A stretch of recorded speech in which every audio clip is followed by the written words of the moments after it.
Salve, saladeiros! Professor Thiago aqui trazendo mais uma questãozinha da UERJ do exame específico de 2024. E antes da gente começar a resolver, se você não é inscrito, se inscreve no canal, ativa o sininho para o YouTube te avisar toda vez que sair um vídeo novo. E aí a galera que está aí querendo fazer o vestibular UERJ ou qualquer outro vestibular de medicina, cola aqui com a gente que a gente vai estar apresentando várias questões que vão te ajudar a melhorar o seu desempenho, vão te ajudar nessa sua jornada, conhecer um pouquinho mais do universo da química de maneira mais intrínseca, né? E também mais amorosa, porque tem muito amor nesse canal, muito amor envolvido. Então, bora lá para a questão. Hoje a gente vai trabalhar a questão de número 4 e eu deixei até já um esqueminha aqui pré-montado, mas o enunciado diz o seguinte: o gluconato de zinco, que está presente em alguns suplementos alimentares, possui a seguinte fórmula estrutural. Você já deve ter ouvido falar, a galera da nutrição fala um pouco sobre o gluconato de zinco, e aí ele tem uma fórmula estrutural apresentada ali. Se você perceber, tem o zinco na forma de um cátion lá no cantinho, e dentro desse colchete tem um pedaço orgânico, né, um radical orgânico bem grande, por assim dizer, e um doisinho ali embaixo, né? Então são dois dele. Faz sentido porque, ó, vamos observar coisas aqui importantes de serem observadas. Vamos observar coisas observáveis. Ó. O gluconato, ele tem uma única carga negativa. E o cátion zinco, ele tem duas cargas positivas. Então faz sentido esse 2 aqui, porque para estabilizar um cátion zinco mais 2, né, são necessários dois desses grandes ânions aqui. Então tamanho não é documento, ó, viu aí, ó, tamanho não é documento se você não tem a quantidade suficiente de carga para estabilizar o outro, hein? Então é o seguinte, considere 0,5 ml, meio ml de solução aquosa dessa substância, contendo 2 mg de zinco mais 2. Nomeie a função orgânica a qual pertence o gluconato de zinco. Tá para cá, né? Acho que não está aparecendo para vocês. Em seguida, calcule o número de isômeros ópticos ativos do íon gluconato e determine a concentração de Zn mais 2 em mol por litro na solução. Ele pede três coisinhas, eu já coloquei aqui os três pedidos da questão, né? Os três comandos ali que a questão dá para a gente. Dois são bem tranquilos, um a gente vai trabalhar um pouquinho mais a questão dos cálculos, mas nada muito assustador também. Então vamos ao primeiro, ó. Função orgânica. A gente tem aqui um cátion e um ânion que é orgânico. A gente aprende, né, na inorgânica que cátion mais ânion, sendo ambos diferentes de hidrogênio, de H+, e de hidroxila, a gente considera um sal. A mesma coisa acontece na orgânica. Então a gente tem ali um cátion metálico e um ânion ametálico, um ânion que é covalente, um ânion que é molecular. Então a gente tem a presença de um sal, né? Um sal sendo formado através da união desses dois íons. Bom, só que não é um sal qualquer, nós chamamos de sal orgânico, justamente por um desses componentes ser uma molécula orgânica. Então a função é sal orgânico. Tem um outro nome aqui, porque é o seguinte, se você observar a estrutura do ânion, do gluconato, ó, naquela região onde há uma carga negativa, nesse oxigênio aqui com uma carga negativa, há a possibilidade de aparecer um hidrogênio. É que, na verdade, o gluconato ele veio dessa estrutura que tinha o hidrogênio. Que, se você reconhecer bem esse pedacinho aqui, ó, da molécula, a gente chama de carboxila. Lembram disso? Ó, esse pedacinho aqui, ó, seria uma carboxila. E essa estrutura carboxila aparece em que tipo de função? Se você respondeu ácido carboxílico, você está muito certo, certa resposta. Ganhou, não ganhou ainda, mas se Deus quiser vai ganhar. Então, ó, esse sal ele também pode ser chamado de sal de ácido carboxílico. Vou colocar aqui entre parênteses. Ele pode ser chamado também, ó, de sal de ácido. Estou subindo o morro legal hoje. De ácido carboxílico. Sal de ácido carboxílico entre parênteses. E aí vamos lá, o próximo pedido é a quantidade de isômeros ópticos ativos do íon gluconato. A isomeria óptica é aquela que tem desvio da luz. E para isso acontecer, a gente precisa ter o máximo possível de assimetria na molécula. Não sei se você está lembrado disso. Assimetria é quando os carbonos da molécula eles não têm ligantes iguais. A gente chama isso de carbono quiral. Lembram disso? Então, a ideia de isomeria óptica, ou dos isômeros ópticos, nos lembra os carbonos quirais. Então, os carbonos quirais são aqueles carbonos que têm radicais diferentes, R1, R2, R3 e R4. Não pode repetir nenhum ligante. Isso faz com que haja a possibilidade de uma isomeria óptica na molécula. Cada carbono, quanto mais carbonos a molécula tiver, maior vai ser a possibilidade, a quantidade de isômeros ópticos ativos dessa molécula.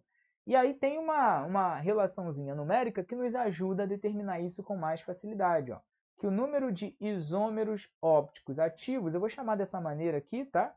É igual a 2 elevado a n, sendo n a quantidade de carbonos quirais que aparecem na molécula. Então, a primeira coisa que a gente precisa saber é quantos carbonos quirais essa molécula tem. Vamos voltar lá no desenho da molécula e identificar quantos carbonos tem ligantes diferentes. Tem 4 ligantes diferentes. Olha lá, ó. Vamos começar do canto de cá, sendo esse pedaço da molécula o grupo funcional. A gente começa, o grupo funcional principal, né, a gente começa por ele. Esse carbono aqui é um carbono quiral? Vamos pensar. Ele está fazendo uma ligação com um oxigênio aqui. Só que com esse outro oxigênio, ele está repetindo, ele está fazendo 2 ligações. Figurinha repetida não pode ser carbono quiral. Carbono quiral ele tem o máximo de diversidade de ligantes possível, 4 ligantes diferentes. Então, mesmo que ele esteja fazendo 2 ligações, é como se cada uma dessas ligações estivesse contando o oxigênio como um ligante. Então, ele tem 2 ligações com o mesmo cara. Não pode ser considerado um carbono quiral. Agora, vamos olhar esse carboninho aqui. Vamos pensar que tem uma ligação invisível aqui na fórmula estrutural, ela não aparece com o hidrogênio. Aqui em cima ele tem uma ligação com uma hidroxila, então já há ali a presença de 2 ligantes diferentes.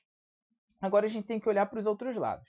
Se a gente fosse pensar de maneira mais focada ali, né, na região dele, a gente olha para cá tem carbono, olha para cá tem carbono. Então, ele não é quiral. Tem um carbono de um lado e um carbono de outro, então não é quiral. Só que a gente tem que olhar todo o radical. Por isso até que lá no esqueminha eu coloquei o R. Todo o radical, toda a estrutura que está conectada naquele carbono. E não apenas o átomo que está do lado. Temos que ficar muito atentos a isso. Então, se a gente pegar esse carbono aqui e fizer um recorte bem no meio dele, o ligante do lado de cá vai ser todo esse radical aqui, e do lado de cá, todo esse radical. Eles não são radicais diferentes? Não são pedaços bem diferentes da molécula? Então, esse carbono aqui, ele é sim um carbono quiral. Marcamos 1. A mesma coisa acontece aqui do lado. Um hidrogênio, uma ligação invisível ali, que não está representada na fórmula estrutural. Aqui embaixo, uma hidroxila. E o mesmo acontece com os radicais laterais. Esse pedaço da molécula para o lado de cá e esse pedaço da molécula para o lado de cá. São pedaços diferentes, têm grupos funcionais ali diferentes, em quantidades diferentes. Então, esse carbono também é considerado um carbono quiral. O próximo, mesma coisa, galera. Hidrogênio invisível, hidroxila ali em cima. Dividindo aqui ao meio, pedaços diferentes na molécula. Para o lado esquerdo e para o lado direito também é um carbono quiral. A mesma coisa acontece com esse quarto carbono aqui. Dividindo a molécula ao meio, tem esse pedaço para cá, esse pedaço para cá. Ligantes diferentes. Hidroxila. Hidrogênio aqui invisível. Ligantes diferentes. É um carbono quiral. E esse último aqui não é quiral. Por quê? Porque tem um hidrogênio aqui e outro hidrogênio aqui. A gente pode representar assim ou os dois para cima. Está faltando 2 ligações ali, então ele faz com os hidrogênios. São as ligações invisíveis ali que não são representadas na fórmula estrutural. Então ele não é um carbono quiral. No total, a molécula do gluconato tem, quatro carbonos quirais. Então, lá naquela relação numérica, ó, o N, nesse nosso caso aqui, ele vai ser 4. Então, a gente coloca assim, ó, a quantidade de isômeros ópticos ativos é igual a 2 elevado a 4. 2 elevado a 4 dá 16. Então, ele tem, 6 não, 16. A gente pode escrever aqui bonitinho, ó, 16 isômeros ópticos ativos. Né? Numa prova discursiva é muito bom a gente deixar a resposta bem clara, bem específica. Eu sempre sugiro para a galera também repetir as palavras que ele colocou na pergunta. Então ele está perguntando ali, qual a quantidade de isômeros ópticos ativos? Aí você repete, 16 isômeros ópticos ativos. Igual a gente aprendia lá a fazer questõezinhas discursivas no ensino fundamental, né? Sei lá, quando a gente resolvia problemas de matemática, você deve se lembrar disso, né? Quantas maçãs Carlinhos comeu? Aí você fazia a continha e aí lá no finalzinho você respondia, Carlinhos comeu 16 maçãs. Então você especifica. Isso é muito legal para uma prova discursiva, você deixar clara a sua resposta. Porque às vezes a gente faz um monte de cálculos ali, né? E acaba se perdendo e deixa a pessoa que está corrigindo mais perdida ainda. E aí não é legal para a nossa avaliação. Próxima etapa aqui, terceira e última etapa dessa questão, ele pede a concentração de zinco mais 2 em mol por litro.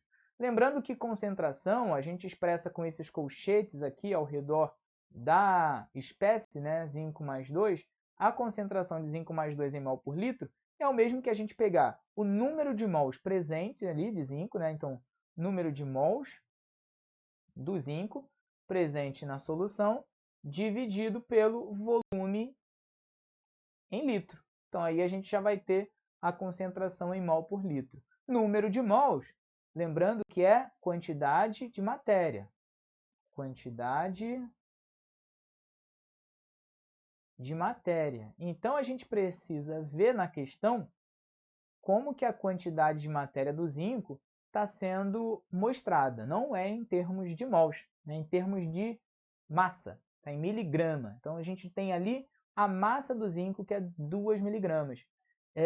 A gente precisa ter, então, um valor aí que relacione massa com o número de mols. E esse valor é massa molar, que a gente encontra na própria tabela periódica. A massa molar do cátion zinco mais 2 vai ser a mesma massa molar do átomo, do elemento, né, zinco no estado fundamental, porque essa quantidade de elétrons perdida não entra na consideração de massa, porque a massa dos elétrons é muito pequenininha. Então, a massa molar do zinco mais 2 vai ser 65,5. Qualquer dúvida, você dá uma consultada e é legal usarmos os valores que estão na tabela periódica da prova, que às vezes a prova arredonda os valores de massa, principalmente, e a específica da UERJ que costuma fazer isso. Então, é bom a gente ficar bem atento em como está sendo expresso ali. Massa molecular, constante de Avogadro, que muitas vezes também é arredondado para 6, 6,0. A constante dos gases também, 0,08, às vezes aparece assim. Facilita muito você não ter uma casinha decimal ali na hora de fazer a conta, principalmente em questões discursivas, que você precisa deixar tudo muito claro, né? Então, 65,5 gramas por mol significa que em um mol a gente tem 65,5 gramas. Existem maneiras diversas da gente encontrar o número de mols aqui. Quem gosta de fazer regra de 3, faz regra de 3. Quem gosta de fazer a relaçãozinha de massa sobre massa molar para achar o número de mols, também pode fazer. Eu vou fazer aqui a regra de 3, porque eu não gosto muito que a gente se apegue à ideia de fórmulas, tá? Às vezes, quando a gente faz aquela relação, para achar o número de mols, é só pegar a massa e dividir pela massa molar. Fica parecendo que é uma fórmula, né? Que alguém postulou isso e tal. É só uma relação numérica, uma relação matemática. Então, acho que fazer por regra de 3, às vezes pode parecer meio trabalhoso, mas é uma maneira da gente compreender, ainda mais quando a gente está aprendendo o processo. É claro que eu já faria essa divisão aqui direto, muitos de vocês também já fariam essa divisão direto, mas principalmente para quem está aprendendo o processo, é legal fazer por regra de 3, para entender que é só uma relação numérica que não tem nenhum tipo de fórmula ou de grande teoria. Claro que tem muitas teorias, mas fixamente sobre isso, não. Então é legal a gente fazer por regra de 3. E aí, qual é a massa de zinco que a gente tem? 2 miligramas, como aqui tem que estar em gramas, a gente já pode colocar 2 vezes 10 a menos 3, que aí a gente já tem o valor em grama, né? Está em miligrama, a gente tem o valor em grama. Isso vai estar para um número n de mols. Esse valor n aqui, ó, vai dar, então, já fazendo a conta aqui, já fiz a conta antes, 3 vezes 10 a menos 5. 3,0 vezes 10 a menos 5, ou 3 vezes 10 a menos 5, mol. Mol de quê? Ó, outra coisa. Ah, Tiago, é 3, pô, então são 3 mols. Cuidado, vezes 10 a menos 5. Então isso aqui é um valor fracionário, é um valor decimal. Não é nem um inteiro, que dirá mais de um. Por isso que a gente não coloca o mol no plural, tá? Toma muito cuidado com isso. Mol vem no singular quando são valores menores do que 1, porque é uma fração molar, é uma fração de mol. Não fração molar naquele sentido que a gente aprende da molécula, mas uma fração no sentido de ser um pedaço da unidade inteira do mol, tá? Então a gente não coloca isso no plural. 3 vezes 10 a menos 5 mol de zinco mais 2. Aqui agora só falta a gente dividir pelo volume. O volume é meio ml. Se a gente vai passar isso aí para litro, né, a gente tem que andar algumas casinhas e tudo mais. Ou coloca tudo em notação científica, que eu acho mais fácil de trabalhar. Então, ó, vamos aqui achar concentração de zinco mais 2, número de mols, né, que a gente já encontrou, 3 vezes 10 a menos 5 aqui, sobre 0,5 ml, então seria 5 vezes 10 a menos 4, ó, porque é o seguinte, se fossem 5 ml, seria 5 vezes 10 a menos 3 litro. Só que como são 0,5 ml, tem mais uma divisão por 10, então a gente acrescenta mais uma divisão por 10 na potência, diminuindo então uma unidade lá, né?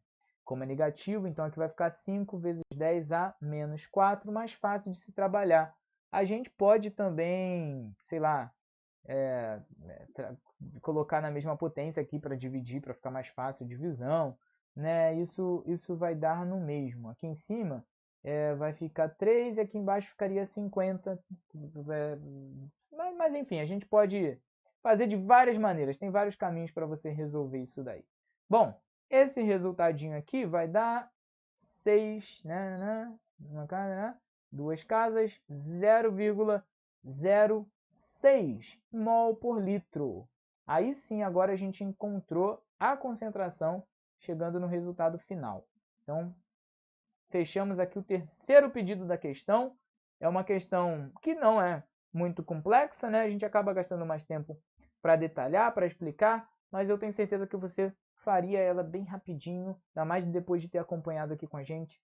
É o tipo de questão que você vai fazer numa boa. Só tomar muito cuidado com todos os pedidos, todos os comandos da questão, que as questões da UERJ costumam pedir coisas muito diferentes, né? Então aqui ele pediu função, pediu isomeria e pediu também um pouquinho ali de concentração, um cálculozinho estequiométrico. Nem chega a ser um cálculo estequiométrico, mas um cálculozinho de concentração, beleza? Eu vou abrir aqui a tela para você poder tirar aquele print maneiro, mandar para os seus amigos, já salvar aí no seu celular, na sua nuvem, seja lá. Eu vou até fazer um joinha aqui para você tirar o print. Guarda aí, estuda, continua fazendo essas questões e até o próximo vídeo. Não se esqueça de se inscrever e deixar o like. Fui!